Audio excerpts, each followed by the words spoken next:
ಇದು ಬಹಳ ವಿಶೇಷವಾಗಿದೆ. ಆದ್ದರಿಂದ ಇಷ್ಟು ಶಕ್ತಿಶಾಲಿ ಹುಣ್ಣಿಮೆ ದಿನದಂದು ನೀವು ಈ ಮರದ ಬಳಿ ಈ ಚಿಕ್ಕ ಪರಿಹಾರ ಮಾಡಿದರೆ ಸಾಕು. 2 ನಿಮಿಷಗಳಲ್ಲಿ ನಿಮ್ಮ ಕಷ್ಟಗಳು ಮತ್ತು ದಾರಿದ್ರ್ಯಗಳು ದೂರವಾಗಿ ನಿಮಗೆ ಲಕ್ಷಗಳಲ್ಲ ಕೋಟಿಗಳಷ್ಟು ಸಂಪತ್ತು ಬರುತ್ತದೆ. ನಿಮ್ಮ ಪ್ರಯತ್ನವು ಚಿನ್ನವಾಗುತ್ತದೆ. ಈ ಪರಿಹಾರವು ಅಷ್ಟು ಶಕ್ತಿಶಾಲಿಯಾಗಿ ಕೆಲಸ ಮಾಡುತ್ತದೆ. ಈ ಪವಿತ್ರ ದಿನದಂದು ನೆಲ್ಲಿಕಾಯಿ ಮರದ ಬಳಿ ಮಾಡುವ ಈ ಅದ್ಭುತ ಪರಿಹಾರದಿಂದ ನಮ್ಮ ಮನೆಯಲ್ಲಿ ಸಂಗ್ರಹವಾಗಿರುವ ಬಡತನ, ಕಷ್ಟಗಳು, ನಷ್ಟಗಳು, ರೋಗಗಳು ಕೇವಲ 2 ನಿಮಿಷಗಳಲ್ಲಿ ಮಂಜುಗಡ್ಡೆಯಂತೆ ಕರಗಿ ಹೋಗಿ ಲಕ್ಷ್ಮೀದೇವಿ ನಮ್ಮ ಮನೆಯಲ್ಲಿ ಶಾಶ್ವತವಾಗಿ ನೆಲೆಸುತ್ತಾಳೆ. ಅದರ ನಂತರ ನೀವು ಕೈಹಾಕಿದ ಯಾವುದೇ ಕೆಲಸವೂ ಚಿನ್ನವಾಗುತ್ತದೆ. ಈ ಪರಿಹಾರವನ್ನು ಸಾಕ್ಷಾತ್ ಲಕ್ಷ್ಮೀನಾರಾಯಣರಿಗೆ ಅತ್ಯಂತ ಪ್ರಿಯವಾದ ನೆಲ್ಲಿಕಾಯಿ ಮರದ ಬಳಿ ಮಾಡುತ್ತಿರುವುದರಿಂದ 100ಕ್ಕೆ 100ರಷ್ಟು ಫಲಿತಾಂಶಗಳು ಬರುತ್ತವೆ. ಕಷ್ಟಗಳು ದೂರವಾಗುತ್ತವೆ, ಹಣದ ಸಮಸ್ಯೆಗಳು ದೂರವಾಗುತ್ತವೆ, ಹಣದ ಹರಿದು ಬರುತ್ತದೆ, ನಿಮ್ಮ ಆದಾಯ ಹೆಚ್ಚಾಗುತ್ತದೆ. ಇಷ್ಟಕ್ಕೂ ಈ ದಿನ ನೆಲ್ಲಿಕಾಯಿ ಮರದ ಬಳಿ ಏನು ಮಾಡಬೇಕು ಎಂಬುದನ್ನು ಈಗ ನಾವು ಈ ವಿಡಿಯೋದಲ್ಲಿ ವಿವರವಾಗಿ ತಿಳಿದುಕೊಳ್ಳೋಣ. ಸ್ನೇಹಿತರೆ, ಕಮೆಂಟ್ ಬಾಕ್ಸ್ನಲ್ಲಿ ಜೈ ಶ್ರೀಮನ್ನಾರಾಯಣ ಎಂದು ಕಮೆಂಟ್ ಮಾಡಿ. ಅಲ್ಲದೆ ಈ ವಿಡಿಯೋಗೆ ಒಂದು ಲೈಕ್ ಕೊಟ್ಟು ಚಾನೆಲ್ನ ಸಬ್ಸ್ಕ್ರೈಬ್ ಮಾಡಿಕೊಂಡು ನಮಗೆ ಬೆಂಬಲ ನೀಡಿ. ಪ್ರಿಯ ಸ್ನೇಹಿತರೆ, ನೆಲ್ಲಿಕಾಯಿ ಮರವು ಬಹಳ ಶ್ರೇಷ್ಠವಾದ ಮರ. ನೆಲ್ಲಿಕಾಯಿ ಮರವನ್ನು ಸಂಸ್ಕೃತದಲ್ಲಿ ಧಾತ್ರಿ ಎಂದು ಕರೆಯುತ್ತಾರೆ. ಅಂದರೆ ತಾಯಿಯಂತೆ ಪೋಷಿಸುವವಳು ಎಂದು ಅರ್ಥ. ಈ ಮರವು ಸಾಕ್ಷಾತ್ ಶ್ರೀ ಮಹಾವಿಷ್ಣುವಿನ ಸ್ವರೂಪ. ಅಷ್ಟೇ ಅಲ್ಲದೆ ನೆಲ್ಲಿಕಾಯಿ ಮರದಲ್ಲಿ ಶ್ರೀ ಮಹಾಲಕ್ಷ್ಮಿ ಕೂಡ ನೆಲೆಸಿದ್ದಾಳೆಂದು ಪಂಡಿತರು ಹೇಳುತ್ತಾರೆ. ಈ ಮರದ ಬುಡದಲ್ಲಿ ಬ್ರಹ್ಮ, ಮಧ್ಯದಲ್ಲಿ ವಿಷ್ಣು, ಮೇಲೆ ಶಿವ ನೆಲೆಸಿದ್ದಾರೆ ಎಂದು, ಅದಕ್ಕಾಗಿಯೇ ಇದನ್ನು ತ್ರಿಮೂರ್ತಿ ಸ್ವರೂಪವೆಂದು ಭಾವಿಸುತ್ತಾರೆ. ಈ ನೆಲ್ಲಿಕಾಯಿ ಗಿಡವನ್ನು ಮನೆಯ ಹಿತ್ತಲಿನಲ್ಲಿ ಬೆಳೆಸಿದರೆ ಆ ಮನೆಯಲ್ಲಿ ಯಾವುದೇ ವಾಸ್ತು ದೋಷಗಳಿದ್ದರೂ ನಿವಾರಣೆಯಾಗುತ್ತದೆ ಎಂದು ವಾಸ್ತುಶಾಸ್ತ್ರ ಹೇಳುತ್ತದೆ. ಆ ಮರಗಳು ಯಾವಾಗಲೂ ಸಕಾರಾತ್ಮಕ ಶಕ್ತಿಯನ್ನು ಹರಿಸುತ್ತವೆ ಮತ್ತು ನಕಾರಾತ್ಮಕ ಶಕ್ತಿಗಳು ಹತ್ತಿರ ಸುಳಿಯುವುದಿಲ್ಲ ಎಂಬ ನಂಬಿಕೆ ಇದೆ. ನೆಲ್ಲಿಕಾಯಿ ಮರದ ನೆರಳು ಸೋಕಿದರೆ ಸಾಕು, ನಮ್ಮಲ್ಲಿರುವ ಅನೇಕ ಪಾಪಗಳು ನಾಶವಾಗುತ್ತವೆ. ನೆಲ್ಲಿಕಾಯಿ ಮರ ಯಾರ ಮನೆಯ ಹತ್ತಿರ ಇರುತ್ತದೆಯೋ ಆ ಮನೆಗೆ ದೃಷ್ಟಿ ಕೂಡ ತಗುಲುವುದಿಲ್ಲ. ಅಷ್ಟು ಶಕ್ತಿಶಾಲಿ ಈ ನೆಲ್ಲಿಕಾಯಿ ಮರ. ಇನ್ನು ಈ ದಿನದಂದು ಬೆಳಿಗ್ಗೆ ಎದ್ದು ಸ್ನಾನ ಮಾಡಬೇಕು. ಆದರೆ ಸಾಮಾನ್ಯವಾಗಿ ಸ್ನಾನ ಮಾಡುವುದಲ್ಲ, ಸ್ನಾನ ಮಾಡುವ ನೀರಿನಿಂದ ಸ್ನಾನ ಮಾಡಿದರೆ ಗಂಗಾ ನದಿಯಲ್ಲಿ ಸ್ನಾನ ಮಾಡಿದಷ್ಟು ಪುಣ್ಯ ಸಿಗುತ್ತದೆ ಎಂದು ಪುರಾಣಗಳು ಹೇಳುತ್ತವೆ. ನಮ್ಮ ದೇಹಕ್ಕೆ ಅಂಟಿಕೊಂಡಿರುವ ಎಲ್ಲ ದೋಷಗಳು, ಪಾಪಗಳು ಆ ನೀರಿನೊಂದಿಗೆ ಕೊಚ್ಚಿ ಹೋಗುತ್ತವೆ. ಸ್ನಾನ ಮಾಡಿದ ನಂತರ ತೊಳೆದ ಶುಭ್ರವಾದ ಬಟ್ಟೆಗಳನ್ನು ಧರಿಸಬೇಕು. ಮುಖ್ಯವಾಗಿ ಈ ದಿನದಂದು ಹಳದಿ ಬಣ್ಣದ ಬಟ್ಟೆಗಳನ್ನು ಧರಿಸಿದರೆ ಲಕ್ಷ್ಮೀನಾರಾಯಣರ ಅನುಗ್ರಹ ಸಿಗುತ್ತದೆ. ಆದ್ದರಿಂದ ಈ ದಿನದಂದು ಎಲ್ಲರೂ ಈ ರೀತಿ ಸ್ನಾನ ಮಾಡಿ ಈ ಬಣ್ಣದ ಬಟ್ಟೆಗಳನ್ನು ಧರಿಸಿದ ನಂತರ ಪೂಜೆ ಮಾಡಿ. ಅದೇ ರೀತಿ ಈ ದಿನದಂದು ನೆಲ್ಲಿಕಾಯಿ ಮರದ ಬುಡದಲ್ಲಿ ನೆಲ್ಲಿಕಾಯಿ ದೀಪವನ್ನು ಹಚ್ಚಿದರೆ ಕಷ್ಟಗಳು ದೂರವಾಗುತ್ತವೆ. ದೀಪವನ್ನು ಹೇಗೆ ಹಚ್ಚಬೇಕು ಎಂದರೆ, ಮೊದಲು ಒಂದು ಉತ್ತಮ ನೆಲ್ಲಿಕಾಯಿಯನ್ನು ತೆಗೆದುಕೊಂಡು ಅದರ ಮೇಲಿನ ಸಿಪ್ಪೆಯನ್ನು ತೆಗೆದು ಹಸುವಿನ ತುಪ್ಪದಲ್ಲಿ ಅಥವಾ ಎಳ್ಳೆಣ್ಣೆಯಲ್ಲಿ ಅದ್ದಿದ ಬತ್ತಿಯನ್ನು ನೆಲ್ಲಿಕಾಯಿ ದೀಪದ ಮೇಲೆ ಇಟ್ಟು ದೀಪವನ್ನು ಹಚ್ಚಬೇಕು. ನಂತರ ಆ ದೀಪದ ಬೆಳಕಿನಲ್ಲಿ ಧಾತ್ರಿ ನಾರಾಯಣಿ ಅಂದರೆ ನೆಲ್ಲಿಕಾಯಿ ರೂಪದಲ್ಲಿರುವ ವಿಷ್ಣುವನ್ನು ಪೂಜಿಸುತ್ತಾ, ಆ ಧಾತ್ರಿ ದೇವಿ, ಓಂ ಲಕ್ಷ್ಮೀನಾರಾಯಣ, ನಮ್ಮ ಕಷ್ಟಗಳು ಈ ದೀಪದ ಕಾಂತಿಯಿಂದ ದೂರವಾಗಲಿ, ನಮ್ಮ ಮನೆಯಲ್ಲಿರುವ ದಾರಿದ್ರ್ಯ ಮುಗಿಯಬೇಕು, ನಮಗೆ ಅಷ್ಟೈಶ್ವರ್ಯಗಳನ್ನು ಪ್ರಸಾದಿಸು ತಂದೆ ಎಂದು ಮನಸ್ಸಿನಲ್ಲೇ ಪ್ರಾರ್ಥಿಸಿಕೊಳ್ಬೇಕು. ನಂತರ ಆ ಮರಕ್ಕೆ ಮನಸಾರೆ ನಮಸ್ಕರಿಸಿ ಅದನ್ನು ಮುಟ್ಟಬೇಕು. ಈ ದಿನದಂದು ನೆಲ್ಲಿಕಾಯಿ ಮರವನ್ನು ಮುಟ್ಟಿದರೆ ಸಾಕ್ಷಾತ್ ಶ್ರೀ ಮಹಾವಿಷ್ಣು ಪಾದಗಳನ್ನು ಮುಟ್ಟಿದಷ್ಟು ಪುಣ್ಯ ಬರುತ್ತದೆ. ನಮ್ಮಲ್ಲಿರುವ ನಕಾರಾತ್ಮಕ ಶಕ್ತಿ ದೂರವಾಗಿ ಒಂದು ಹೊಸ ಚೈತನ್ಯ ಬರುತ್ತದೆ. ನಮ್ಮಲ್ಲಿರುವ ಭಯಗಳು, ಆತಂಕಗಳು ದೂರವಾಗಿ ಶಾಂತಿ ಸಿಗುತ್ತದೆ. ಆದ್ದರಿಂದ ಸರಿಯಾಗಿ ಎಲ್ಲರೂ ಈ ದಿನ ನೆಲ್ಲಿಕಾಯಿ ಮರದ ಹತ್ತಿರ ಒಂದು ನೆಲ್ಲಿಕಾಯಿ ದೀಪವನ್ನು ಇಡಿ. ನೆಲ್ಲಿಕಾಯಿ ಮರದ ಹತ್ತಿರದಲ್ಲಿ ಇಲ್ಲದಿದ್ದರೆ ದೇವಸ್ಥಾನದಲ್ಲಿ ಅಥವಾ ಮನೆಯಲ್ಲಿ ಈ ನೆಲ್ಲಿಕಾಯಿ ದೀಪವನ್ನು ಹಚ್ಚಬಹುದು. ಈಗ ಅತ್ಯಂತ ಶಕ್ತಿಶಾಲಿ ಪರಿಹಾರದ ಬಗ್ಗೆ ತಿಳಿದುಕೊಳ್ಳೋಣ. ಈ ಪರಿಹಾರದಿಂದ ನಿಮ್ಮ ಮನೆಯಲ್ಲಿ ತುಂಬಿರುವ ದಾರಿದ್ರ್ಯ ದೇವತೆಯನ್ನು ಹೊರಹಾಕಿ ಲಕ್ಷ್ಮೀದೇವಿಗೆ ಸ್ವಾಗತ ಕೋರಲಿದ್ದೇವೆ.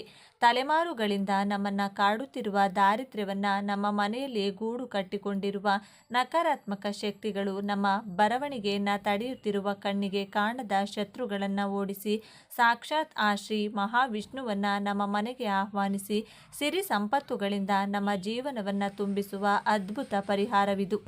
ಇದಕ್ಕಾಗಿ ನಾವು ಬೆಟ್ಟಗಳನ್ನು ಪುಡಿ ಮಾಡುವ ಅಗತ್ಯವಿಲ್ಲ. ಸಾವಿರ ಖರ್ಚು ಮಾಡುವ ಅಗತ್ಯವಿಲ್ಲ. ನಮ್ಮ ಅಡುಗೆ ಮನೆಯಲ್ಲಿ, ನಮ್ಮ ಹಿತ್ತಲಲ್ಲಿ ಸಿಗುವ ಅತ್ಯಂತ ಸಾಮಾನ್ಯ ವಸ್ತುಗಳಿಂದಲೇ ಈ ಮಹಾ ಅದ್ಭುತವನ್ನು ನಾವು ಸೃಷ್ಟಿಸಬಹುದು. ಈ ಪರಿಹಾರ ಎಷ್ಟು ಶಕ್ತಿಶಾಲಿ ಅಂದರೆ ಇದನ್ನು ಮಾಡಿದ ಕೆಲವೇ ಗಂಟೆಗಳಲ್ಲಿ ಅದರ ಪ್ರಭಾವವನ್ನು ನೀವು ಸ್ವತಃ ಗಮನಿಸುತ್ತೀರಿ. ಮನೆಯ ವಾತಾವರಣ ಹಗುರವಾಗುವುದು, ಮನಸ್ಸು ಶಾಂತವಾಗುವುದು, ನಿಂತು ಹೋದ ಕೆಲಸಗಳು ಮುಂದುವರಿಯುವುದು ಮುಂತಾದ ಬದಲಾವಣೆಗಳು ತಕ್ಷಣವೇ ಗೋಚರಿಸುತ್ತವೆ. ಇನ್ನು ತಡವೇಕೆ? ಆ ಮಹಾ ಪರಿಹಾರ ಯಾವುದು ಮತ್ತು ಅದನ್ನು ಹೇಗೆ ಆಚರಿಸಬೇಕು ಎಂಬುದನ್ನು ವಿವರವಾಗಿ ತಿಳಿದುಕೊಳ್ಳೋಣ. ಮೊದಲಿಗೆ ಈ ಪರಿಹಾರವನ್ನು ಮಾಡಲು ನಮಗೆ ಒಂದು ಬಿಳಿ ಕಾಗದ ಅಥವಾ ಒಂದು ಸಣ್ಣ ಹೊಸ ಬಿಳಿ ಬಟ್ಟೆ ಬೇಕು.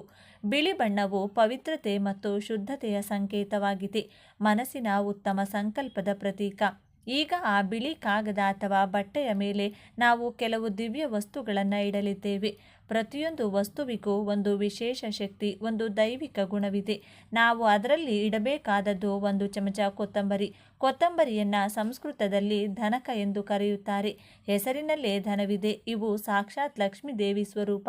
ಯಾವ ಮನೆಯಲ್ಲಿ ಧಾನ್ಯಗಳು ಸಮೃದ್ಧವಾಗಿರುತ್ತವೆಯೋ ಅಲ್ಲಿ ಹಣಕ್ಕೆ ಕೊರತೆ ಇರುವುದಿಲ್ಲ ಎಂದು ನಮ್ಮ ಹಿರಿಯರು ಹೇಳುತ್ತಿರುತ್ತಾರೆ. ಧಾನ್ಯಗಳು ಕೇವಲ ಜನರನ್ನು ಆಕರ್ಷಿಸುವುದಲ್ಲದೆ ಮನೆಯಲ್ಲಿರುವವರನ್ನು ಸಂತೋಷವಾಗಿಡುತ್ತವೆ, ಖರ್ಚುಗಳನ್ನು ಕಡಿಮೆ ಮಾಡಿ ಉಳಿತಾಯ ಹೆಚ್ಚಾಗುವಂತೆ ಮಾಡುತ್ತವೆ. ಆದ್ದರಿಂದ ಲಕ್ಷ್ಮೀ ಸ್ವರೂಪವಾದ ಆ ಧನಿಯವನ್ನು ಮನಸ್ಸಿನಲ್ಲಿ ಅಮ್ಮನವರನ್ನು ನೆನೆಯುತ್ತಾ ಆ ಕಾಗದದ ಮೇಲೆ ಹಾಕಿ, ಅದಾದ ನಂತರ ಎರಡು ಒಣಮೆಣಸಿನಕಾಯಿಗಳನ್ನು ತೆಗೆದುಕೊಳ್ಳಿ. ದೃಷ್ಟಿ ನರಘೋಷವನ್ನು, ಕೆಟ್ಟ ದೃಷ್ಟಿಯನ್ನು ಓಡಿಸುವಲ್ಲಿ ಅದ್ಭುತ ಶಕ್ತಿ ಇದೆ. ನಮ್ಮ ಯಶಸ್ಸನ್ನು ನೋಡಿ ಸಹಿಸದವರು ನಮ್ಮ ಮೇಲೆ ಬಿದ್ದರೆ ಅದನ್ನು ನರದೃಷ್ಟಿ ಎನ್ನುತ್ತಾರೆ. ಆ ದೃಷ್ಟಿ ತಾಗಿದರೆ ಆರೋಗ್ಯವಾಗಿರುವವರು ಅನಾರೋಗ್ಯಕ್ಕೆ ಒಳಗಾಗುತ್ತಾರೆ, ಲಾಭದಲ್ಲಿರುವ ವ್ಯಾಪಾರ ನಷ್ಟಕ್ಕೆ ಹೋಗುತ್ತದೆ. ಅಂತಹ ಭಯಾನಕ ದೃಷ್ಟಿದೋಷಗಳನ್ನು, ನಮ್ಮ ಮನೆಯ ಮೇಲಿರುವ ಕೆಟ್ಟ ಪ್ರಯೋಗಗಳನ್ನು ಈ ಒಣಮೆಣಸಿನಕಾಯಿಗಳು ತಮ್ಮ ಘಾಟಿನಿಂದ ಸುಟ್ಟು ಬೂದಿ ಮಾಡುತ್ತವೆ. ಅಂದರೆ 2 ಒಣಮೆಣಸಿನಕಾಯಿಗಳನ್ನು ತೆಗೆದುಕೊಂಡು ಅವುಗಳನ್ನು ಸಹ ಆ ಕಾಗದದ ಮೇಲೆ ಇಟ್ಟಿದ್ದೆ. ಈಗ ನಾವು ಸೇರಿಸಬೇಕಾದ 3ನೇ ವಸ್ತು ಉಪ್ಪು. ಸಮುದ್ರ ಮಂಥನದಿಂದ ಹುಟ್ಟಿದ ಉಪ್ಪು ಸಮುದ್ರದ ಮಗಳಾದ ಲಕ್ಷ್ಮೀದೇವಿಗೆ ಪ್ರಿಯವಾದದ್ದು. ಅಷ್ಟೇ ಅಲ್ಲ, ಉಪ್ಪಿಗೆ ಇರುವಷ್ಟು ನಕಾರಾತ್ಮಕ ಶಕ್ತಿಯನ್ನು ಹೀರಿಕೊಳ್ಳುವ ಗುಣ ಬೇರೆ ಯಾವುದೇ ವಸ್ತುವಿಗಿಲ್ಲ.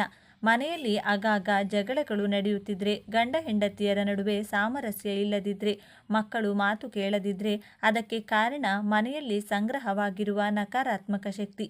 ಆ ಶಕ್ತಿಯನ್ನು ಈ ಉಪ್ಪು ತನ್ನೊಳಗೆ ಹೀರಿಕೊಂಡು ವಾತಾವರಣವನ್ನು ಶುದ್ಧಗೊಳಿಸುತ್ತದೆ. ನಂತರ ನಾವು ಹಾಕಬೇಕಾದದ್ದು ಚಿಟಿಕೆ ಕುಂಕುಮ. ಕುಂಕುಮವಿಲ್ಲದ ಹಿಂದೂ ಸಂಪ್ರದಾಯವನ್ನು ಊಹಿಸಿಕೊಳ್ಳಲು ಸಾಧ್ಯವಿಲ್ಲ. ಕುಂಕುಮ ಸೌಭಾಗ್ಯಕ್ಕೆ, ಶುಭಕ್ಕೆ, ವಿಜಯಕ್ಕೆ ಸಂಕೇತ.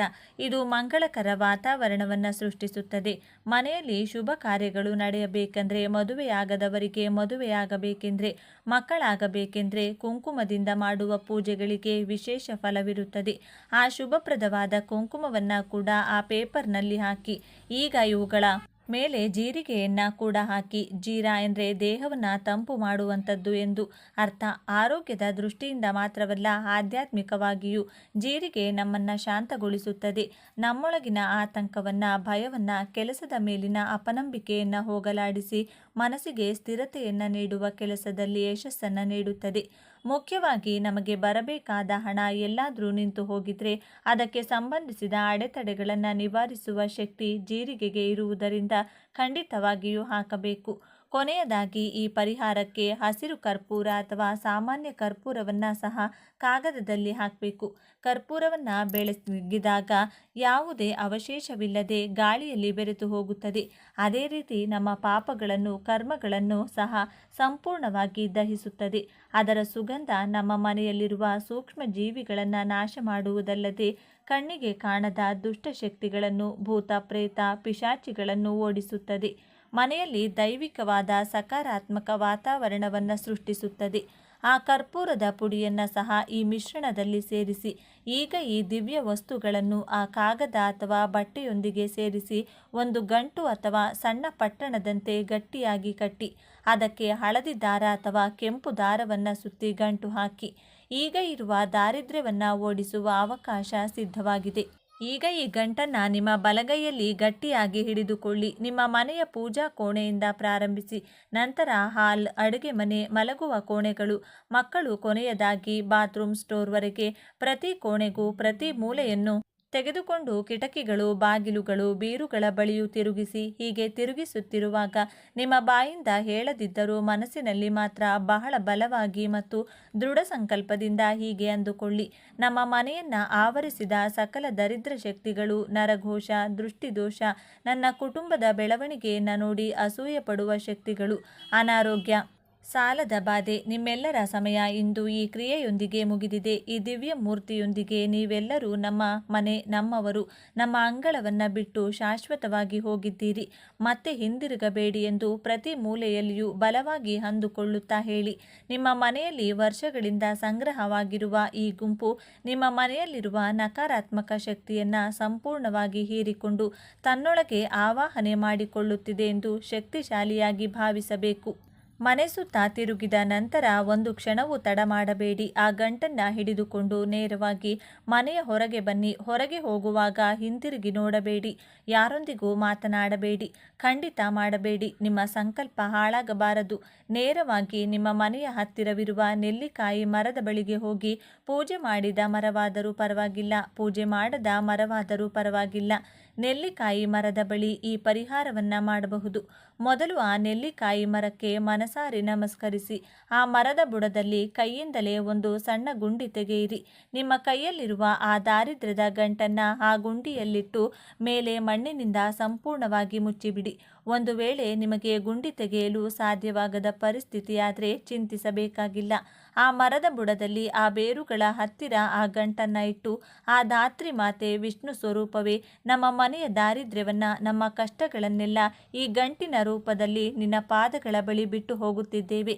ಈ ಭಾರವನ್ನು ನೀನೇ ಸ್ವೀಕರಿಸಿ ನಮ್ಮ ಪಾಪಗಳನ್ನು ನಾಶ ಮಾಡಿ ನಮಗೆ ಆಧಾರವಾಗಿ ನಿಂತು ತಾಯಿ ನಮಗೆ ಶುಭಗಳನ್ನು, ವಿಜಯಗಳನ್ನು, ಅಷ್ಟೈಶ್ವರ್ಯಗಳನ್ನು ಪ್ರಸಾದಿಸು ಎಂದು ಪ್ರಾರ್ಥಿಸಿ.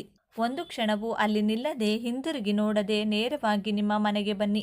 ಮನೆಗೆ ಬಂದ ತಕ್ಷಣ ಮೊದಲು ಕೈಕಾಲು ಮುಖವನ್ನು ಸ್ವಚ್ಛವಾಗಿ ತೊಳೆದ ನಂತರ ಮನೆಗೆ ಪ್ರವೇಶಿಸಿ. ಪೂಜಾ ಕೋಣೆಯಲ್ಲಿರುವ ದೀಪದ ಬಳಿ ಹೋಗಿ ಆ ಲಕ್ಷ್ಮೀನಾರಾಯಣನಿಗೆ ಮತ್ತೊಮ್ಮೆ ಮನಪೂರ್ವಕವಾಗಿ ನಮಸ್ಕರಿಸಿ. ಅಷ್ಟೇ, ನೀವು ಮಾಡಬೇಕಾದ ಕೆಲಸ ಮುಗಿದಿದೆ. ಈ ಮಾಹಿತಿ ನಿಮಗೆ ಇಷ್ಟವಾಗಿದೆ ಎಂದು ನಾನು ಭಾವಿಸುತ್ತಿದ್ದೇನೆ. ಈ ಮಾಹಿತಿಯನ್ನು ಲೈಕ್ ಮಾಡಿ, ಶೇರ್ ಮಾಡಿ, ನಮ್ಮ ಚಾನೆಲ್ನ ಸಬ್ಸ್ಕ್ರೈಬ್ ಮಾಡಿ. ಈ ಹುಣ್ಣಿಮೆ ಪರಮೇಶ್ವರನಿಗೆ ಅತ್ಯಂತ ಪ್ರಿಯವಾದ ದಿನ. ಈ ದಿನ ಬೆಳಗ್ಗೆ ಮತ್ತು ಸಂಜೆ ಸ್ನಾನ ಮಾಡುವ ನೀರಿನಲ್ಲಿ ಇದನ್ನು ಬೆರೆಸಿ ಸ್ನಾನ ಮಾಡಿದರೆ ಸಾಕು, ಅಪ್ರತಿಮ ರಾಜಯೋಗ ಪ್ರಾಪ್ತಿಯಾಗುತ್ತದೆ. ಮಹಾಶಿವನ ಅನುಗ್ರಹದಿಂದ ಸಕಲ ಐಶ್ವರ್ಯಗಳು ಸಿದ್ಧಿಸುತ್ತವೆ. ಅಷ್ಟೇ ಅಲ್ಲದೆ ಹುಣ್ಣಿಮೆ ದಿನದಂದು ನೀರಿನಲ್ಲಿ ಇದನ್ನು ಬೆರೆಸಿ ಸ್ನಾನ ಮಾಡಿದರೆ 1 ಗಂಟೆಯಲ್ಲಿ ಕಷ್ಟಗಳು, ದುಃಖಗಳು ದೂರವಾಗುತ್ತವೆ. ಹೀಗೆ ಸ್ನಾನ ಮಾಡೋದ್ರಿಂದ ನಿಮ್ಮ ಜನ್ಮಗಳ ಪಾಪಗಳು ದೂರವಾಗಿ ಕೋಟಿ ಜನ್ಮಗಳ ಪುಣ್ಯ ಬರುತ್ತದೆ. ನಿಮ್ಮ ದೇಹದ ರೋಗಗಳು, ಮಾನಸಿಕ ಕಾಯಿಲೆಗಳು ದೂರವಾಗುತ್ತವೆ. ನಿಮ್ಮ ದೇಹಕ್ಕೆ ಹೊಸ ಚೈತನ್ಯ ಮತ್ತು ಉಲ್ಲಾಸ ಬರುತ್ತದೆ. ಇದರ ಬಗ್ಗೆ ಸಂಪೂರ್ಣ ಮಾಹಿತಿ ನೋಡೋಣ ಬನ್ನಿ. ಅದಕ್ಕೂ ಮುಂಚೆ ನೀವಿನ್ನು ಚಾನಲ್ಗೆ ಸಬ್ಸ್ಕ್ರೈಬ್ ಆಗಿಲ್ಲ ಅಂದರೆ ಈಗಲೇ ಸಬ್ಸ್ಕ್ರೈಬ್ ಆಗಿ, ಹಾಗೆ ವಿಡಿಯೋಗೆ ಲೈಕ್ ಮಾಡಿ, ವಿಡಿಯೋ ಸ್ಕಿಪ್ ಮಾಡದೆ ಕೊನೆ ತನಕ ನೋಡಿ. ಎಲ್ಲರೂ ಭಕ್ತಿಯಿಂದ ಓಂ ನಮಃ ಶಿವಾಯ ಅಂತ ಕಮೆಂಟ್ ಮಾಡಿ. ಮಹಿಳೆಯರು ಬೆಳಗ್ಗೆ ಬೇಗ ಎದ್ದು ತಣ್ಣೀರಿನ ಸ್ನಾನ ಮಾಡಿ ಮನೆಯನ್ನು ಸ್ವಚ್ಛಗೊಳಿಸಬೇಕು. ಮನೆಗೆಲ್ಲ ಅರಿಶಿನ ನೀರು ಚಿಮುಕಿಸಬೇಕು. ಬಾಗಿಲಿಗೆ ಅರಿಶಿನ ಹಚ್ಚಿ ಕುಂಕುಮ ಇಟ್ಟು ಮನೆಯ ಮುಂದೆ ಸುಂದರವಾದ ರಂಗೋಲಿ ಹಾಕಬೇಕು. ಈ ದಿನ ಮೊದಲು ಪೂಜಾ ಕೋಣೆಯಲ್ಲಿ ದೀಪವನ್ನು ಹಚ್ಚಿ ನಂತರ ತುಳಸಿ ಕಟ್ಟೆಯ ಬಳಿಯೂ ದೀಪವನ್ನು ಹಚ್ಚಬೇಕು. ಅದೇ ರೀತಿ ನಿಮಗೆ ಯಾವುದೇ ಸಮಯದಲ್ಲಿ ನಾಯಿ ಕಂಡರೆ ಆ ನಾಯಿಗೆ ಹಾಲು ಮತ್ತು ಸಕ್ಕರೆ ಬೆರೆಸಿದ ಅನ್ನವನ್ನು ಹಾಕಿ. ಹೀಗೆ ಮಾಡೋದ್ರಿಂದ ಜನ್ಮಾಂತರದ ಪಾಪಗಳು ದೂರವಾಗುತ್ತವೆ, ಮಹಾಪುಣ್ಯ ಬರುತ್ತದೆ. ನೀವು ಶಿವಾಲಯಕ್ಕೆ ಹೋದಾಗ ಅಲ್ಲಿ ಸಾಮಾನ್ಯ ದೀಪದ ಜೊತೆಗೆ ಒಂದು ನೆಲ್ಲಿಕಾಯಿ ದೀಪವನ್ನು ಅಥವಾ ಒಂದು ತೆಂಗಿನಕಾಯಿ ದೀಪವನ್ನು ಅಥವಾ ಒಂದು ದತ್ತೂರಿ ದೀಪವನ್ನು ಹಚ್ಚಿ. ಹಾಗೆ ಹಚ್ಚಿದರೆ ಪರಮೇಶ್ವರನ ಸಂಪೂರ್ಣ ಅನುಗ್ರಹ ಪ್ರಾಪ್ತಿಯಾಗುತ್ತದೆ, ಅಷ್ಟೈಶ್ವರ್ಯ ಪ್ರಾಪ್ತಿಯಾಗುತ್ತದೆ. ಈ ಪವಿತ್ರ ದಿನದಂದು ಸುಮಂಗಲಿ ಸ್ತ್ರೀಯರು ಭಕ್ತಿ ಶ್ರದ್ಧೆಗಳಿಂದ ಬೋಲಾಶಂಕರನನ್ನು ಪೂಜಿಸಿದರೆ ದೀರ್ಘ ಸುಮಂಗಲಿ ಭಾಗ್ಯ ಲಭಿಸುತ್ತದೆ ಎಂದು ನಂಬುತ್ತಾರೆ. ಅಷ್ಟೇ ಅಲ್ಲದೆ ಸೂರ್ಯೋದಯಕ್ಕೆ ಮುನ್ನ ಎದ್ದು ಹರಿಯುವ ನದಿಯಲ್ಲಿ ಸ್ನಾನ ಮಾಡಿ ಹರಹರ ಶಂಭೋ ಶಂಕರ, ಹರಹರ ಮಹಾದೇವ ಎಂದು ಈಶ್ವರನನ್ನು ನಮಿಸಿದರೆ ಎಲ್ಲ ಕಷ್ಟಗಳು ದೂರವಾಗಿ ಅಷ್ಟೈಶ್ವರ್ಯಗಳು ಲಭಿಸುತ್ತವೆ. ಉಪವಾಸವಿದ್ದು ಪರಮೇಶ್ವರನನ್ನ ಭಕ್ತಿ ಶ್ರದ್ಧೆಗಳಿಂದ ಪೂಜಿಸಬೇಕು. ಹೀಗೆ ಮಾಡೋದ್ರಿಂದ ಕೈಲಾಸವಾಸ ದರ್ಶನ ಭಾಗ್ಯ ಲಭಿಸುತ್ತದೆ ಎಂದು ಶಾಸ್ತ್ರಗಳಲ್ಲಿ ವಿವರಿಸಲಾಗಿದೆ. ಈಶ್ವರನಿಗೆ ಪ್ರಿಯವಾದ ದಿನ, ಅದರಲ್ಲೂ ಈ ಹುಣ್ಣಿಮೆ ಅಂದರೆ ಶಿವನಿಗೆ ಇನ್ನಷ್ಟು ಇಷ್ಟ. ಶಿವನಿಗೆ ವಿಶೇಷ ಪೂಜೆಗಳನ್ನು ಮಾಡೋದ್ರಿಂದ ವಿಶೇಷ ಫಲಿತಾಂಶಗಳು ಬರುತ್ತವೆ ಎಂದು ಅನೇಕರು ನಂಬುತ್ತಾರೆ. ಬೆಳಗ್ಗೆ ಬೇಗ ಎದ್ದು ಸ್ನಾನ ಮಾಡಿ ಮನೆಯಲ್ಲಿ ಮತ್ತು ತುಳಸಿ ಕಟ್ಟೆಯ ಬಳಿ ದೀಪಗಳನ್ನು ಹಚ್ಚಬೇಕು. ಪರಮೇಶ್ವರನನ್ನು ಪೂಜಿಸಬೇಕು. ಬಿಲ್ವ ಪತ್ರೆಯಿಂದ ಪೂಜೆ ಮಾಡಿದರೆ ತುಂಬ ಒಳ್ಳೆಯದು. ಶಿವನಿಗೆ ನಿಮ್ಮ ಮನೆಯಲ್ಲಿ ಸ್ವತಃ ತಯಾರಿಸಿದ ಪಾಯಸವನ್ನು ನೈವೇದ್ಯವಾಗಿ ಅರ್ಪಿಸಬೇಕು. ಇದನ್ನು ನೀವು ತೆಗೆದುಕೊಂಡು ಇತರರಿಗೆ ಪ್ರಸಾದವಾಗಿ ನೀಡಬೇಕು. ಈ ದಿನ ಉಪವಾಸ ಇರಬೇಕು. ಶಿವನಾಮ ಸ್ಮರಣೆ ಮಾಡುತ್ತಾ ಆ ದಿನವನ್ನು ಕಳೆಯಬೇಕು. ನಂತರ ಆ ದಿನ ಸಂಜೆ ಯಾವುದಾದರೂ ಪರಮೇಶ್ವರನ ದೇವಾಲಯಕ್ಕೆ ಹೋಗಿ ದೀಪವನ್ನು ಹಚ್ಚೋದ್ರಿಂದ ಸಕಲ ದೋಷಗಳಿಂದ ಮುಕ್ತಿ ಸಿಗುತ್ತದೆ. ಸಂಜೆ 6 ಗಂಟೆ ಸುಮಾರಿಗೆ ಪ್ರಸಿದ್ಧ ದೇವಾಲಯಗಳು ಅಥವಾ ಹತ್ತಿರದ ದೇವಾಲಯಗಳಿಗೆ ತಲುಪಿ ಪಂಚಮುಖಿ ದೀಪಗಳನ್ನು ಹಚ್ಚುವುದರಿಂದ ಶುಭ ಫಲಿತಾಂಶಗಳು ದೊರೆಯುತ್ತವೆ ಎಂದು ಪುರೋಹಿತರು ಹೇಳುತ್ತಾರೆ. ದೇವಾಲಯಕ್ಕೆ ಹೋಗಲು ಸಾಧ್ಯವಾಗದವರು ಸಂಜೆ ಸಂಧ್ಯಾ ಸಮಯದಲ್ಲಿ ಮನೆಯಲ್ಲಿ ಪರಮೇಶ್ವರನ ಮುಂದೆ ದೀಪಾರಾಧನೆಯನ್ನು ಮಾಡಬೇಕು. ಹೀಗೆ ಮಾಡೋದ್ರಿಂದ ಮನೆಯಲ್ಲಿ ಹಣ, ಆಹಾರದ ಕೊರತೆ ಬಾರದೆ ನಿತ್ಯ ಸುಖ ಶಾಂತಿಗಳು ಲಭಿಸುತ್ತವೆ. ಅತ್ಯಂತ ಪವಿತ್ರವಾದ ಈ ದಿನದಂದು ಬೆಳಿಗ್ಗೆ ಮತ್ತು ಸಂಜೆ ಸ್ನಾನ ಮಾಡುವ ನೀರಿನಲ್ಲಿ 1 ಹಿಡಿ ಉತ್ತರಾಣಿ ಎಲೆಗಳನ್ನು ಅಥವಾ ಬಿಲ್ವಪತ್ರೆ ಎಲೆಗಳನ್ನು ಅಥವಾ 1 ಹಿಡಿ ಬೇವಿನ ಎಲೆಗಳನ್ನು ಹಾಕಿ ಸ್ನಾನ ಮಾಡಿದರೆ ಜನ್ಮ ಜನ್ಮಾಂತರದ ದಾರಿದ್ರ್ಯಗಳು ದೂರವಾಗುತ್ತವೆ. ಶರೀರದಲ್ಲಿರುವ ಎಲ್ಲ ರೋಗಗಳು ನಾಶವಾಗುತ್ತವೆ. ಮಹಾಶಿವನಿಗೆ ಉತ್ತರಾಣಿ ಎಲೆಗಳು ಎಂದರೆ ಬಹಳ ಇಷ್ಟ ಎಂದು ಶಿವಪುರಾಣ ಹೇಳುತ್ತದೆ. ಆದ್ದರಿಂದ 1 ಹಿಡಿ ಉತ್ತರಾಣಿ ಎಲೆಗಳನ್ನು ತಂದು ಆ ಎಲೆಗಳನ್ನು ಪೀಸ್ ಮಾಡಿ ನೀರಿನಲ್ಲಿ ಬೆರೆಸಿ ಸ್ನಾನ ಮಾಡಬೇಕು. ಉತ್ತರಾಣಿ ಎಲೆಗಳು ಸಿಗದವರು 5 ಬಿಲ್ವ ಪತ್ರೆಗಳನ್ನು ಕೈಯಿಂದ ಪೀಸ್ ಮಾಡಿ ನೀರಿನಲ್ಲಿ ಹಾಕಿ ಸ್ನಾನ ಮಾಡಬೇಕು. ಉತ್ತರಾಣಿ ಎಲೆಗಳು, ಬಿಲ್ವಗಳು ಎರಡೂ ಕೂಡ ಸಿಗದವರು 1 ಹಿಡಿ ಬೇವಿನ ಎಲೆಗಳನ್ನು ತಂದು ನೀರಿನಲ್ಲಿ ಹಾಕಿ ಸ್ನಾನ ಮಾಡಬೇಕು. ಈ ಎಲೆಗಳನ್ನು 1 ಬಕೆಟ್ ನೀರಿನಲ್ಲಿ ಚಂದ್ರನ ಬೆಳಕಿನಲ್ಲಿಟ್ಟು ನಂತರ ಆ ನೀರಿನಿಂದ ಬೆಳಗಿನ ಜಾವ ಸ್ನಾನ ಮಾಡಬೇಕು. ಹೀಗೆ ಸ್ನಾನ ಮಾಡಿದರೆ ಎಲ್ಲ ರೀತಿಯ ದೃಷ್ಟಿದೋಷಗಳು, ನರದೃಷ್ಟಿ ದೂರವಾಗುತ್ತದೆ. ದೇಹದಲ್ಲಿರುವ ಎಲ್ಲ ನಕಾರಾತ್ಮಕ ಶಕ್ತಿ ದೂರವಾಗಿ ಸಕಾರಾತ್ಮಕ ಶಕ್ತಿ ಬರುತ್ತದೆ. ಕಷ್ಟಗಳು, ನೋವುಗಳು ದೂರವಾಗುತ್ತವೆ. ಪ್ರಾಪ್ತಿ ಉಂಟಾಗುತ್ತದೆ. ಕೋಟಿ ವರ್ಷಗಳ ಕಾಲ ಶಿವಲೋಕದಲ್ಲಿ ಜೀವಿಸಿರುತ್ತಾರೆ. ಹೀಗೆ ಸ್ನಾನ ಮಾಡುವುದರಿಂದ ನಿಮ್ಮ ಜನ್ಮಗಳ ಪಾಪಗಳು ದೂರವಾಗಿ ಕೋಟಿ ಜನ್ಮಗಳ ಪುಣ್ಯ ಬರುತ್ತದೆ. ನಿಮ್ಮ ದೇಹದಲ್ಲಿನ ರೋಗಗಳು, ಮನೋವ್ಯಾಧಿಗಳು ದೂರವಾಗುತ್ತವೆ. ನಿಮ್ಮ ದೇಹಕ್ಕೆ ಹೊಸ ಚೈತನ್ಯ, ಉಲ್ಲಾಸ ಬರುತ್ತದೆ. ಅನೇಕ ಜನರು ಕಾಲುವೆಗಳು, ನದಿಗಳಲ್ಲಿ ಸ್ನಾನ ಮಾಡುತ್ತಿರುತ್ತಾರೆ. ಅಂಥವರು ಈ ಎಲೆಗಳನ್ನು ಸ್ವಲ್ಪ ಪುಡಿ ಮಾಡಿ ದೇಹಕ್ಕೆ ಹಚ್ಚಿಕೊಂಡು ಕಾಲುವೆಯಲ್ಲಿ ಸ್ನಾನ ಮಾಡಿದರೆ ತುಂಬ ಒಳ್ಳೆಯದು. ಹೀಗೆ ಮಾಡಿದರೆ ನಿಮ್ಮ ದೇಹದಿಂದ ಕೊಳೆ ಹೋಗಿ ನಿಮ್ಮ ದೇಹಕ್ಕೆ ವಜ್ರದಂತಹ ತೇಜಸ್ಸು ಬರುತ್ತದೆ. ಯಾವುದನ್ನಾದರೂ ಸಾಧಿಸುವ ಶಕ್ತಿ ಬರುತ್ತದೆ. ಆದ್ದರಿಂದ ಎಲ್ಲರೂ ಈ ರೀತಿ ಸ್ನಾನ ಮಾಡಿ ಶುಭಗಳನ್ನು ಪಡೆಯಿರಿ. ದೇವರು ಶಿವ ಬೋಲಾಶಂಕರನಿಗೆ ಅಭಿಷೇಕ ಮಾಡಿಸುವುದರಿಂದ ಪರಿಪೂರ್ಣ ಜ್ಞಾನ ಮತ್ತು ದೈವಾನುಗ್ರಹವನ್ನು ಪಡೆಯಬಹುದು ಎಂದು ಪುರಾಣಗಳು ಹೇಳುತ್ತವೆ. ಅಭಿಷೇಕದ ಸಮಯದಲ್ಲಿ ದೈವ ವಿಗ್ರಹಗಳಿಂದ ಅತ್ಯಂತ ಅಮೂಲ್ಯವಾದ ಶಕ್ತಿಗಳು ಹೊರಹೊಮ್ಮುತ್ತವೆ. ಅಭಿಷೇಕಗಳೆಂದರೆ ದೇವತೆಗಳು ಪ್ರೀತಿ ಮಾಡುತ್ತಾರೆ. ಅಭಿಷೇಕ ಪ್ರಿಯ ಶಿವ. ಆದ್ದರಿಂದ ಶಿವನಿಗೆ ಅಭಿಷೇಕ ಮಾಡಿಸೋದ್ರಿಂದ ವಿಶೇಷ ಫಲಿತಾಂಶಗಳನ್ನು ಪಡೆಯಬಹುದು. ಸಾಮಾನ್ಯವಾಗಿ ಶಿವನನ್ನು ನೀರು ಅಥವಾ ಹಾಲಿನಿಂದ ಅಭಿಷೇಕ ಮಾಡ್ತಾರೆ. ದ್ರವ್ಯದಿಂದ ಅಭಿಷೇಕ ಮಾಡಿದರೂ ಫಲಿತಾಂಶ ಒಂದೇ ಆಗಿರುತ್ತದೆ ಎಂದು ಭಾವಿಸುತ್ತಾರೆ. ಆದರೆ ಮಹರ್ಷಿಗಳು ಆಯ್ಕೆ ಮಾಡಿದ ಪ್ರತಿಯೊಂದು ದ್ರವ್ಯದಿಂದ ಅಭಿಷೇಕ ಮಾಡೋದ್ರಿಂದ ಒಂದೊಂದು ಫಲಿತಾಂಶ ಸಿಗುತ್ತದೆ ಎಂದು ಹೇಳಲಾಗುತ್ತದೆ. ಶಿವನಿಗೆ ಕೆಲವು ಪದಾರ್ಥಗಳಿಂದ ಅಭಿಷೇಕ ಮಾಡಿಸಿದರೆ ನಿಮ್ಮ ಆಸೆಗಳು ಈಡೇರುತ್ತವೆ. ಮೊದಲಿಗೆ ಅರಿಶಿನ ಪುಡಿಯಿಂದ ಶಿವನಿಗೆ ಅಭಿಷೇಕ ಮಾಡಿಸಿದರೆ ಸರ್ಕಾರಿ ಅಧಿಕಾರಿಗಳಿಂದ ಸಕಾರಾತ್ಮಕ ಪ್ರತಿಕ್ರಿಯೆ ಸಿಗುತ್ತದೆ. ದೈವಾನುಗ್ರಹ ಸಿಗುತ್ತದೆ. ದೋಷಗಳು ನಿವಾರಣೆಯಾಗುತ್ತವೆ.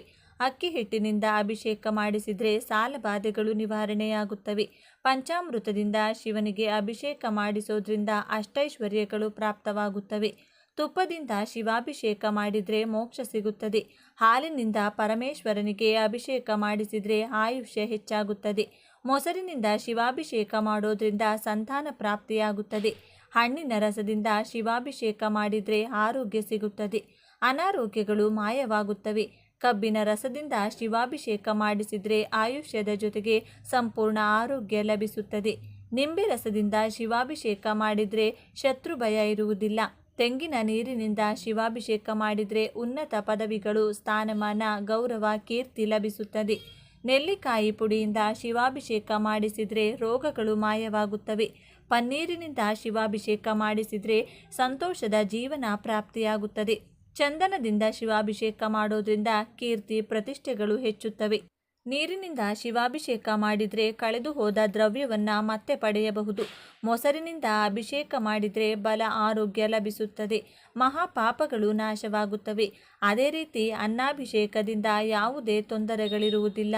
ಸಕಲ ಸಂತೋಷಗಳು ಲಭಿಸುತ್ತವೆ. ಜೇನುತುಪ್ಪದಿಂದ ಶಿವನಿಗೆ ಅಭಿಷೇಕ ಮಾಡಿದರೆ ಅದ್ಭುತವಾದ ಪಾತ್ರವನ್ನು ಪಡೆಯುತ್ತಾರೆಂದು ಆಧ್ಯಾತ್ಮಿಕ ಹಿರಿಯರು ಹೇಳುತ್ತಾರೆ.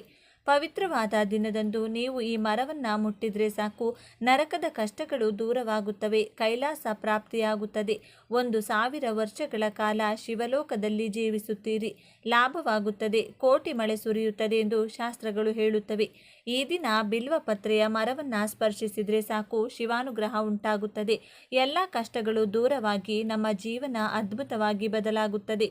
ಏಕೆಂದರೆ ಈ ದಿನ ಬಿಲ್ವಪತ್ರೆ ಮರವನ್ನು ಸ್ಪರ್ಶಿಸಿದರೆ ದೇಹದಲ್ಲಿನ ದೋಷಗಳು, ರೋಗಗಳು, ನಕಾರಾತ್ಮಕ ಶಕ್ತಿಗಳು ದೂರವಾಗುತ್ತವೆ.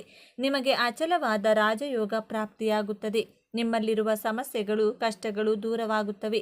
ಆದ್ದರಿಂದ ನಿಮಗೆ ಎಲ್ಲಿ ಬಿಲ್ವಪತ್ರೆ ಮರ ಕಂಡರೂ ಆ ಮರಕ್ಕೆ ಹೇಳಿ ಸ್ವಲ್ಪ ನೀರು ಹಾಕಿ, ನಂತರ ಬಿಲ್ವಪತ್ರೆ ಮರದ ಸುತ್ತಲೂ 3 ಪ್ರದಕ್ಷಿಣೆ ಮಾಡಿ, ನಂತರ ಬಿಲ್ವಪತ್ರೆ ಮರವನ್ನು 11 ಬಾರಿ ಸ್ಪರ್ಶಿಸಿ. ಹಾಗೆ ಸ್ಪರ್ಶಿಸುವಾಗ ನಿಮ್ಮ ಮನಸ್ಸಿನಲ್ಲಿರುವ ಆಸೆಯನ್ನು ಹೇಳಿಕೊಳ್ಳಿ. ಹಾಗೆ ಹೇಳ್ಕೊಳ್ಳೋದ್ರಿಂದ ನಿಮ್ಮ ಆಸೆ ಬೇಗನೆ ಈಡೇರುತ್ತದೆ. ಹೀಗೆ ಬಿಲ್ವಪತ್ರೆ ಮರವನ್ನು ಸ್ಪರ್ಶಿಸಿದ ನಂತರ ಆ ಮರದ ಕೆಳಗೆ ಒಂದು ಮಣ್ಣಿನ ದೀಪವನ್ನು ಹಸುವಿನ ತುಪ್ಪ ಅಥವಾ ಎಳ್ಳೆಣ್ಣೆ ಹಾಕಿ 3 ಬತ್ತಿಗಳನ್ನು ಹಾಕಿ ಒಂದು ದೀಪವನ್ನು ಹಚ್ಚಿ, ನಂತರ ಸ್ವಲ್ಪ ಸಮಯ ಬಿಲ್ವಪತ್ರೆ ಮರದ ಬಳಿ ಕುಳಿತುಕೊಳ್ಳಿ. ಬಿಲ್ವಪತ್ರೆ ಮರದಿಂದ ಬರುವ ಗಾಳಿಯನ್ನು ಉಸಿರಾಡಿ. ಹಾಗೆ ಉಸಿರಾಡುವುದರಿಂದ ನಿಮಗೇನಾದರೂ ರೋಗಗಳು, ನೋವುಗಳಿದ್ರೆ ದೂರವಾಗುತ್ತದೆ. ಇದನ್ನೆಲ್ಲ ಮಾಡುವ ಸಮಯವಿಲ್ಲ ಎಂದು ಭಾವಿಸುವವರು ಬಿಲ್ವಪತ್ರೆಯ ಮರವನ್ನು ಸ್ಪರ್ಶಿಸಿದರೆ ಸಾಕು, ಅದರಲ್ಲಿರುವ ಅದ್ಭುತ ಶಕ್ತಿಗಳು ನಿಮ್ಮ ದೇಹವನ್ನು ಪ್ರವೇಶಿಸಿ ನಿಮ್ಮದಾಗುತ್ತದೆ. ಸಕಲ ದೇವತೆಗಳ ಅನುಗ್ರಹ ಲಭಿಸುತ್ತದೆ, ಪರಮೇಶ್ವರನ ಅನುಗ್ರಹ ಲಭಿಸುತ್ತದೆ. ಇವತ್ತಿನ ವಿಡಿಯೋವನ್ನು ಮುಗಿಸ್ತಿದ್ದೇನೆ. ಎಲ್ಲರಿಗೂ ಶುಭವಾಗಲಿ. ಈ ವಿಚಾರಗಳು ನಿಮಗೆ ಇಷ್ಟ ಆಗಿದೆ ಅಂತ ಭಾವಿಸ್ತಿದ್ದೇನೆ. ಇಷ್ಟ ಆಗಿದ್ರೆ ನಮ್ಮ ಚಾನಲ್ನ ತಪ್ಪದೇ ಸಬ್ಸ್ಕ್ರೈಬ್ ಮಾಡಿಕೊಳ್ಳಿ. ಈ ವಿಡಿಯೋಗೆ ಒಂದು ಲೈಕ್ ಕೊಡೋದನ್ನು ಮರಿಬೇಡಿ. ಈ ವಿಡಿಯೋವನ್ನು ನಿಮ್ಮ ಫ್ರೆಂಡ್ಸ್ ಆ್ಯಂಡ್ ಫ್ಯಾಮಿಲಿ ಗ್ರೂಪಲ್ಲಿ ಹೆಚ್ಚು ಶೇರ್ ಮಾಡಿ. ಎಲ್ಲರೂ ಭಕ್ತಿಯಿಂದ ಓಂ ನಮಃ ಶಿವಾಯ ಅಂತ ಕಮೆಂಟ್ ಮಾಡಿ. ಧನ್ಯವಾದಗಳು.